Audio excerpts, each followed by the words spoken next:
Andito tayo ngayon sa aking kaibigan. Sila kasi ay yung entry nila kasi dito is yung farming visa, di ba? Or A8 farming visa. Kilala mo na kayo nyo? Rodrigo Rosales from Cavite. Andang Rosales from Cavite. Kapatid kayo, di ba? So, paano kayo nakapunta dito ng South Korea? Mali, ang nangyari noon, apply ng kapatid ko dito sa municipality ng Korea. Sa munisipyo ng Korea mismo in-apply. Apply. Tapos, after na maaprubahan yung visa, doon kami nag-process sa Pilipinas. Sa Pilipinas. So, ibig sabihin nun, hindi kayo mismo ang nag-apply sa munisipyo sa atin. Di ba ang farming may munisipyo din? Sa ibang lugar. Sa ibang lugar. Pero doon sa lugar sa Rosario, wala na. Sa Cavite walang ganun ba? Wala. Meron parte sa Cavite, pero ang alam ko, silang Tagaytay. Yun yung mga munisipyo na nag-offer ng ganun. Silang Tagaytay 13 kasi mabubukid pa yun. Swerte pa rin kayo Kasi kasi tinulungan kayo ng kapatid nyo. Siya nag-apply para sa amin, municipality ng Korea. Tapos, nung na-releasean ng visa, na-aprobahan bago kami nagkasikaso dun sa Pilipinas. So, ibig sabihin, hindi mahirap yung pag-process ng mga papel. Hindi naman kasi lahat ng papers na documents nanggaling naman dito. Ang ginawa na lang namin doon, yung medical. May mga placement fee ba yung ganyan? walang mga placement. Baga kayo lahat ang mag-ayos ng tapos mga papeles na pag naayos lahat, diretso sahod na pagdating dito. Walang naging kasi pagdating mo dito, ang mangyayari, ibabaksa ka ng municipality sa agent mo. Kung sino yung nakapangalan ng agency mo, parang ganon. Parang siya yung magiging employer mo. Doon ka nila dadalhin talaga sa mismo trabaho. Ibig sabihin, iba yung tulad sa atin sa Pilipinas, di ba? Kung sa munisipyo, wala ka pang background dito, no? Hindi mo pa alam kung anong magiging trabaho mo, kung parang ganon. Wala pa. Pero So, advantage talaga sa inyo, pag ganon. Kumbaga may magsasabi na sa inyo na ito yung magiging trabaho nyo, ito yung ano. Anong gawa nyo ngayon? Ayan. Ito? Yan. Isa dito sa gawa nyo? Ano nyo? Rice cake. Pagawaan pala sila ng mga Rice cake yun. Hindi ba ito kamote? Hindi rice cake. Meron kaming kamote, eto. Bali, ang namin, ang akala nga namin nung una, sa bukid. Sa yung expected. Kasi nga farming ba? Farming. Farming. Ayan. Ito din. Wow. Ganda ng product nyo Ito yung mga product nila. Ginagawa. Kaya mismo gumawa nito? Yan yung niluto. Yan.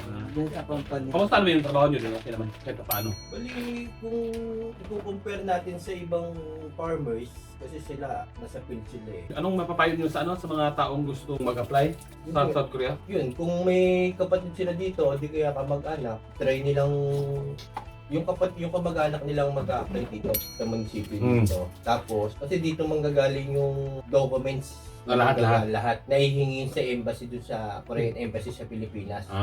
Tapos ang mga na lang, medical na lang ang kailangan nilang dalhin doon. Ang medical sa Pilipinas din lahat? Sa Pilipinas. Tapos nun after dito, may medical pa rin. Sino ang magbabayad pag medical dito? Ang medical dito, ang alam ko, Company yung na? Company. Company. Kung may company. Kasi hindi naman kamahal. Oo, hindi naman kamahalan. Hindi naman kamahalan. At least andito na ako sa Korea. Pagdating sa trabaho, anong ini-expect ng mga kunwari may mag-a-apply, anong ini-expect sa trabaho? Magaan ba? Mahirap? Anong ini-expect? Huwag na sila mag-expect na madali. Sabagay, Lahat naman ng trabaho mahirap. kahit sa amin din, hindi naman. Saka konting hinahon lang talaga dito, saka konting pasensya sa mga Koreano, lalo na mga talaga nanguutos yan, talagang umuutos yan. Kahit sabihin mo kapwa mong trabahador ka, uutusan ka yan. At kahit naman sa amin. Mahaba pasensya mo dati. Saka konting pagtitimpi. Ang maganda dito, magpasapok ka, iwan na po ka. Para magkapera agad. Oo, magiging na po, panigurado, ikaw peperahan. Di ba hindi kayo nag-aral or may background na ba kayo sa ikaw son? Wala kaming background. Paano kayo paano kayo utusan? Or paano pag may sasabihin kayo? Hindi, kasi alam mo naman ng mga Pilipino, Madaling senyas lang, madali Kasi na magkakaintindihan sinasala, naman kahit sabihin natin na hindi ka tulad ng, ewan ko lang, sa ibang lahi. Nahihirapan sila. Marunong din sila mag-English. Konti lang. Kumbaga sa English kayo nagpapang-abot ng mga Kasi kayo hindi rin kayo marunong sa basic sa Korean. Hindi, sila kasi pag nag-utos may example na Sample na. Magdadala, bawa, ganun ganyan.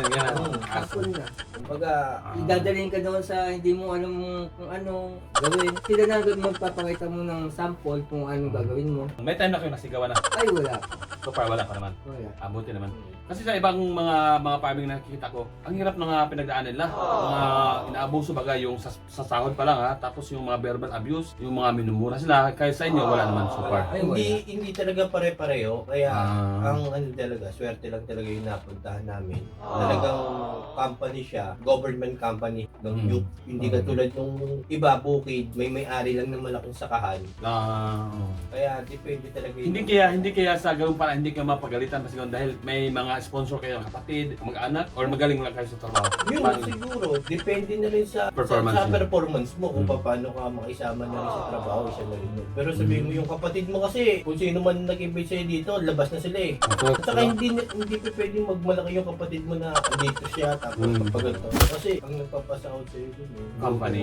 So kailangan talaga na yung trabaho maayos talaga. Yung trabaho mo. At saka yung mga Koreano talagang ang Pag hindi ka trabaho gusto. nila talagang paspasan. Mabilisan. Palit-palit talaga ito. Dito talagang ayaw ka ng mga Koreano. Ganon. Hmm. Ganon. Kahit sa amin ganon din naman.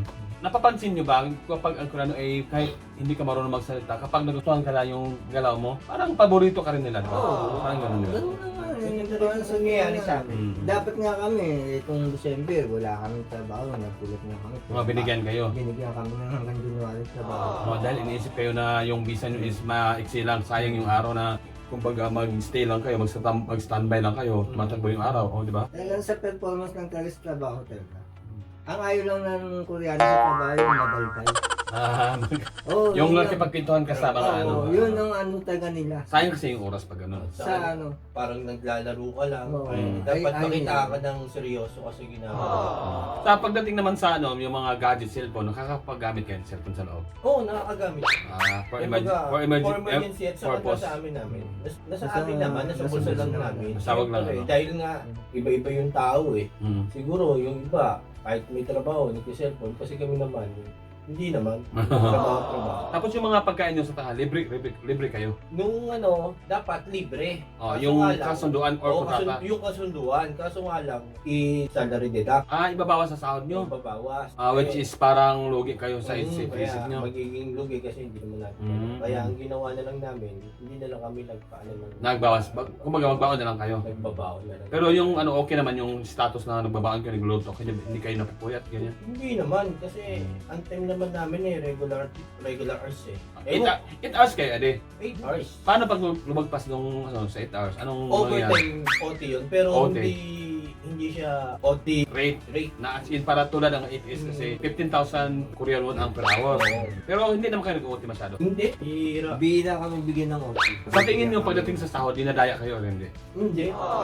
Parehas. Magandang ano na. Kasi nga, kaya hindi kami madadaya. Kasi nga, agent namin na may kapatid kaming Pag magta-translate, ng Korea alam na dito batas. na alam niya kung ano yung dapat gawin. Yun ang Tama, lamang yung tama. namin sa government sa farmers dun sa amin dito na direct. Kasi pag dun sa government, once na pinaalis nung sa munisipyo, once na pinaalis kayo ng agent mo doon, wala na silang pakialam sa'yo dito.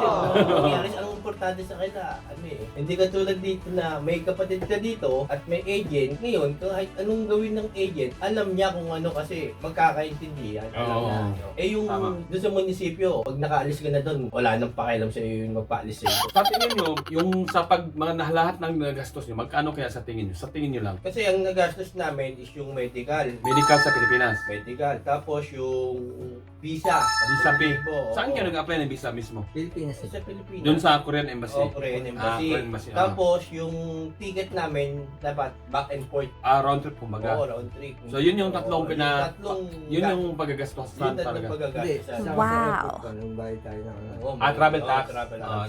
Oo, Natural na yun. Natural yun. OFW ka or tourist ka, magbayad ka. Yun. So yun yung tatlong pagagastuhan, yung medical, visa fee, at saka plane ticket. Oo, plane Sa tingin nyo, magkano kaya? Sa amin, ticket namin plane eh, umabot ng 27. 27,000. Kayo ang bumili nun. Yung kapatid namin. dito. Siguro na tempo siya na high peak or high season. August kami. Summer. Oh, summer yun. Oo, Natapat yun sa talagang bakasyon kasi eh. Basta 33. prepare sila ng 50. Prepare ng 50K kung sakaling mag-apply. Kung sakaling, sigurado na yun. Depende yan sa kung may kamag-anak sila dito. Kasi Pero yung nangyayari, ang nangyayari kasi sa inyo ngayon, kumbaga may sponsor kayo May kapatid. sponsor kami. Paano kaya kung sila mismo mag-apply Ay. sa mga munisipyo? Ay, sa munisipyo, Ganun pa rin din eh. siguro mas malaki ang magagastos nila. Di ba meron tayong Bakit iba yung mga Oo, singilan? iba singilan nila dun eh. May medical. Tapos, Pero yung haba ng yung visa, same lang din. Ay, hindi. Kasi Hindi eh. yung kaibigan ko, sipol lang din siya eh. 3 months lang din eh. 3 months ang binigay. Oo, 3 Eh di lugi ka sa mga gastos. Oo. Kaya hindi na umano siya eh. Bago yung mga ibang kasamahan niya na Tagaytay, sabi sa akin, nag-TNT na lang. kung tutuusin, depende yan sa mapupuntahan mo dito. Hindi mo masasabi kasi yung katulad natin na E8, katulad namin E8, I-8. Oo. pwedeng 5 months, pwedeng 8 months.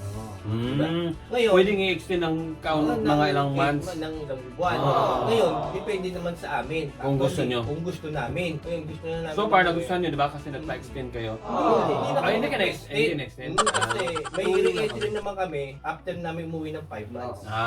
Pero, So mas pinili yung Umuwi ng 5 umuwi months. muna kasi babalik din naman. babalik Wow. din naman. Maganda yun. Kasi nga napatapat kami ng February, March, mahirap yung klima. Oo, kasi yung klima kasi Oo, pati. yung klima. Malamig. Mahirapan. Yun Pero ang... kung summer yun, hindi diretso na. Oo. So baga, hindi nyo tinuloy yung parang extension na ilang months dahil 8 sa klima. months namin. Dahil sa klima. Yung sa 8 months na. Mahirap Tama, ang, maganda. mahirap ang klima. Mm-mm. Kumbaga sa tingin lang natin na masarap ang yelo. Pero pag Sa umpisa Pero pag lang. pag na-experience talaga eh. Grabe. Kahit ako nung umpisa, grabe ang yelo eh. Totoo. Lalo pa sa inyo, sa labas kayo di ba? Sa labas Hindi, kayo. sa loob kami. Sa loob. Ano pa yung mga na-experience nyo na parang beyond expectation? Kumbaga, hindi mo ina-expect na ganito yung mangyayari. Pinaka-worst mo na tayo. Ano yung mga, pinaka-ayaw mo baga? Mga ganun. Yun lang sa akin, yung pagdating sa klima. Klima lang yung din. klima lang talaga. Talaga yung... Ikaw, so. Sa akin, talaga nangihina talaga ako sa klima. Pagdating sa Pero mga, yung trabaho, mga kasamang Korean, wala ka wala ka nang masabi. Wala, Kasi wala. alam mo bakit mga kasama namin na Korean doon eh. Okay sila, mababait naman din. Dahil nga siguro sa kabaitan nyo. Sipag Wala naman silang pinapakitang pangit sa amin. Dahil kami, pag sa oras ng trabaho kami, hindi namin sila paano namin papansin, hindi naman kami magkakaintindihan. Talaga sa language. Oo, sa sa language. language, sa salita. Kaya kung anong trabaho nila, sabayan namin. Yun lang maganda. Pinakamaganda dyan, pinakamaganda best dyan. Pag nilisipin yung hirap, isipin yung sahod. Saka kapag nasanay ka rin, paunti-unti nasanay, parang normal na rin sa'yo yung mga diba, trabaho mo. Ano yung pinaka ma-advise niyo sa mga kababayan natin na gustong mag-apply ng dito sa South Korea sa farming? Yun nga, para sa akin lang. Yung trabaho dito, hindi natin expected. Hmm. Minsan mahirap, minsan madali. Kaso nga lang, kung iisipin mo yung hirap o dali, doon ka talo eh. Ang isipin mo lagi, yung sahod. Kasi yung sahod na ano mo dito, pagdating sa Pilipinas, kahit anong kayod mo doon, Tama. hindi mo makukuha kung nangangamuha ka. Pwera nila kung may negosyo. Siguro, makukuha mo yung sahod mo dito. Yun yung maipapayo mo sa atin. Talagang, huwag mong isipin yung hirap. Tama. Kung ilang taong ka man dito, makapag-ipon ka lang. Tama. Pero, Saka unti-unti naman nasasanay, di ba? masasanay ka. Yun lang kagandahan dito. Pagkain, pera, parang hindi mo pa problemahin eh. Oo. Hindi ka tulad sa Pilipinas, kahit anong kayod mo, problema pa rin lahat eh. So magkano naman yung ang pinakamalaking nasahod mo? Fix ba ang sahod niyo doon? As a farming visa, parang ganun? Hindi, depende sa pasok. Depende sa pasok. Kasi minsan may Kapag maraming pasok, mas malaki ang sahod. kasi sa amin sa IPS kasi, kumbaga, fix na kasi yung sinasabi basic basic rate. Sa inyo, pag pumasok, Oo, kung ilan lang yung pinasok mo. Kasi kayo, kontra kayo eh. kontrata. Kami naman, may agent kami eh. Yung agent namin, siya yung maghahanap ng papasukan namin ng employer. So, ang nangyayari sa mga base sa sahuran, arawan kayo. Parang gano'n. Parang gano'n. Kasi sa IPS kasi, ganito yan eh. Pag IPS kasi, pag wala kang absent Monday to Friday, bayad yung linggo mo. Ganon din. Ganon din sa inyo sa farming? Ay, hindi. Ay, hindi.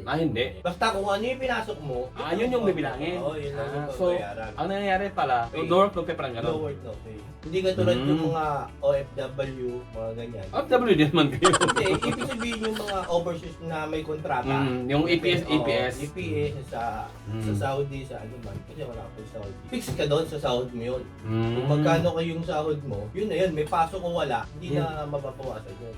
Ganun ba yun? Pwedeng madagdagan, hindi pwedeng mabawasan. Mabawasan. Oo. Tapos pagdating naman sa mga benefits, anong mga benefits na parang pinag-usapan nyo na makukuha nyo? Tulad sa EPS, meron bang ganun? Meron kami. Mga retirement pay, mga Wala. ganyan. Walang ganun. Pero walang, ano, ang sa amin lang dito. Mga back pay, walang ganun. Ang sa amin lang dito, yung medical, once in accident. Yung boom na yun, yung Oo. Sanji boom ang tawag nun, di ba? Yung accidental insurance. Yun ang maganda doon. Company. Pag kunwari may mga karamdaman kayo tulad ng mga malalamig na panahon, pag nagpa-check up kayo, covered kayo ng phone. Covered. Maganda. Para sa safety ng health ba? Sa ano naman tayo? Sa tirahan, sa libre ba kayo? Mga ano? Mababa lang ang singin na sa amin dito. Nagbabayad kayo? Nagbabayad kami dito. Ang bayad, Paanong pagbabayad? Binabaw Ang sa bayad- sahod or kayo na mismo nagbabayad ng may-ari ng apartment? ang nagbabayad talaga dito is Agency yung namin. agency. Kasi ang Agency. agent namin, may kaltas sa aming every salary Kaya, na Akin. 160. 160,000 Korean won. Oo. Sa peso yun is around 5 or 6. 5 or 6. So hindi ganun kabigatan. Hindi ganong kabigatan. Ah. Kasi nga, ilang araw mo lang yung, dalawang araw mo lang siguro. Tapos komportable pa kayo kasi ang laki ng bahay na kinuha nyo, di ba? Kumbaga, hindi ka lugi. Komportable kasi magkapatid pa kayo. Kaya libre naman kami sa bigas. Libre bigas, bigay pa ng ano? Agency namin. Ay, ganda. Pasalamat. Kada buwan-buwan, meron kaming kalating kabay. So ulam na lang po problemahin. Hindi naman lahat para kumbaga sa lahat ng farmers, hindi ganun ang sitwasyon, di ba? Sa inyo lang. Yun nga, ang ano. Hindi Hindi na kumbaga hindi natin alam yung mga Oo. sitwasyon sa iba. Kasi Sa ang iba, dami, kung ano yung ang dami kasi nagreklamo sa mga farmer sa Korea. Una-una yung sahod dinadaya sila, tapos yung mga tira hindi maganda. Tulad sa ano, mga Tapos kasama. minumura pa sila. Maraming salamat sa inyo kasi nagbigay kayo ng mga mga informasyon, idea kasi marami din kasi mga taga sa atin sa Pilipinas ba na gusto din makapagtrabaho dito sa Korea. Kasi kung ang lamang pala dito talaga, yung edad ba kasi no age limit, di ba? Hindi tulad ng EPS na hanggang 38 lang ang pwedeng maaaring mag-exam. So maraming salamat sa inyo. Sana ay matunggupayan nyo pa yung mga pamumuhay dito at ma-explore nyo pa ng mainit. Kasi ako dito, tigal-tigal na rin eh. So, dito na lang. Bye-bye ka muna. Bye. Bye. Kayo lang.